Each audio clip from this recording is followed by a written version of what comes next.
اعوذ باللہ من الشیطان الرجیم بسم اللہ الرحمن الرحیم۔ سورہ مریم آیات نمبر 83 تا 98 میں بیان کہ شیاطین کو کافروں پر مسلط کر دیا گیا ہے، سو وہ انہیں ورغلاتے رہتے ہیں۔ روز قیامت کسی کو اللہ کی اجازت کے بغیر سفارش کا اختیار نہ ہوگا۔ اللہ کی طرف اولاد کی نسبت کرنا انتہائی سنگین بات ہے۔ روز قیامت تمام مخلوق اللہ کے بندے کی حیثیت ہی سے حاضر ہوگی۔ اعوذ باللہ من الشیطان الرجیم۔ الم تر انا ارسلنا الشیاطین علی الکافرین تؤزهم ازا۔ اے پیغمبر صلی اللہ علیہ وآلہ وسلم، کیا آپ نے نہیں دیکھا کہ ہم نے شیطانوں کو کافروں پر مسلط کر دیا ہے جو انہیں ہر وقت اکساتے رہتے ہیں۔ فلا تعجل علیہم انما نعد لهم عدا۔ آپ کافروں کے لیے نزول عذاب کی جلدی نہ کریں، ہم خود ہی ان کے دن شمار کر رہے ہیں۔ یوم نحشر المتقین الی الرحمن وفدا۔ اور اس دن ہم متقی لوگوں کو رحمان کے حضور مہمانوں کی طرح جمع کریں گے۔ ونسوق المجرمین الی جہنم وردا۔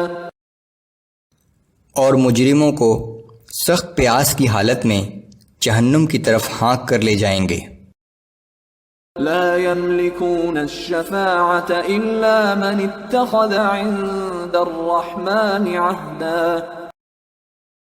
اس دن کسی کو شفاعت کا اختیار نہ ہوگا سوائے اس شخص کے جس نے رحمان سے اجازت حاصل کر لی ہو۔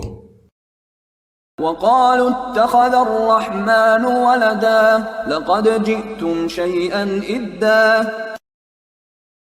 اور یہ لوگ کہتے ہیں کہ رحمان نے کسی کو اپنا بیٹا بنا لیا ہے، بلا شبہ تم نے یہ ایک انتہائی سخت بات کہہ دی ہے۔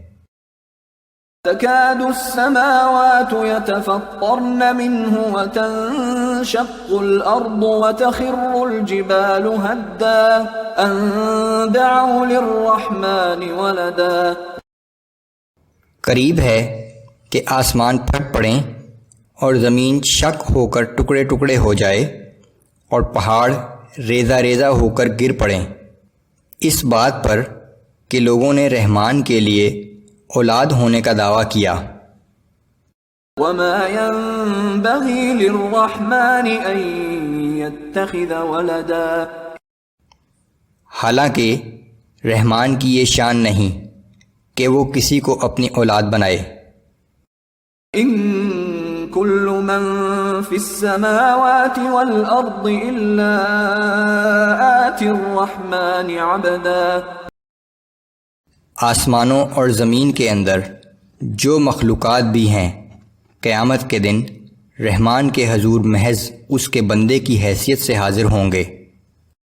لقد احصاهم وعدهم عدا۔ بے شک ہر چیز اللہ کے احاطہ علم میں ہے اور اس نے ہر چیز کو شمار کر رکھا ہے۔ وَكُلُّهُمْ آتِيهِ يَوْمَ الْقِيَامَةِ فَرْدًا۔ روز قیامت ہر شخص اللہ کے حضور تن تنہا اکیلا حاضر ہوگا۔ إِنَّ الَّذِينَ آمَنُوا وَعَمِلُوا الصَّالِحَاتِ سَيَجْعَلُ لَهُمُ الرَّحْمَنُ وُدًّا۔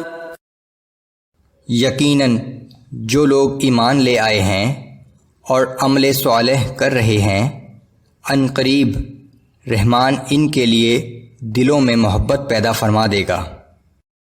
فَإِنَّمَا يَسَّرْنَاهُ بِلِسَانِكَ لِتُبَشِّرَ بِهِ الْمُتَّقِينَ وَتُنذِرَ بِهِ قَوْمًا لُدًّا۔ اے پیغمبر صلی اللہ علیہ وآلہ وسلم، ہم نے اس قرآن کو آپ کی زبان میں آسان بنا دیا ہے تاکہ آپ اس کے ذریعے سے متقی لوگوں کو خوشخبری دیں اور جھگڑالو لوگوں کو ان کے انجام سے خبردار کر دیں۔ وَكَمْ أَهْلَكْنَا قَبْلَهُمْ مِنْ قَرْنٍ هَلْ تُحِسُّ مِنْهُمْ مِنْ أَحَدٍ أَوْ تَسْمَعُ لَهُمْ رِكْزًا۔ ہم ان سے پہلے کتنی ہی قوموں کو ہلاک کر چکے ہیں، کیا آپ کو ان میں سے کسی کا نشان نظر آتا ہے یا کسی کی ہلکی سی آواز بھی سنائی دیتی ہے؟